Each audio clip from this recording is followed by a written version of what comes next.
एक पत्रस 3 अध्याय पत्नियां और पति।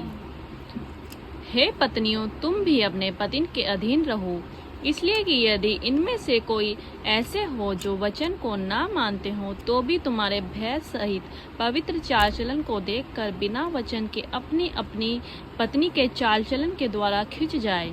और तुम्हारा श्रृंगार दिखावटी ना हो, अर्थात बाल गूंथने और सोने के गहने या भांति भांति के कपड़े पहनना,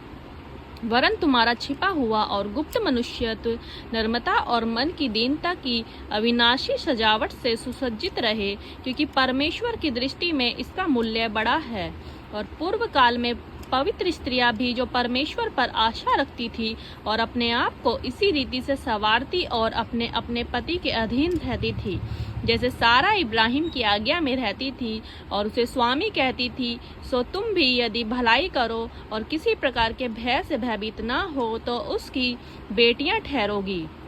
वैसे ही हे पतियों, तुम भी बुद्धिमानी से पत्नियों के साथ जीवन निर्वाह करो और स्त्री को निर्बल पात्र जानकर उसका आदर करो, यह समझकर कि हम दोनों जीवन के वरदान के वारिस हैं, जिससे तुम्हारी प्रार्थनाएं रुक ना जाए। निदान सब के सब एक मन और कृपा में भाईचारे की प्रीति रखने वाले और करुणा में और नर्म बनो। बुराई के बदले बुराई मत करो और न गाली के बदले गाली दो,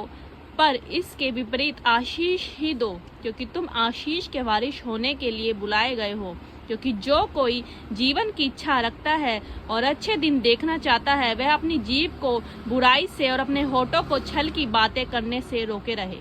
आमीन।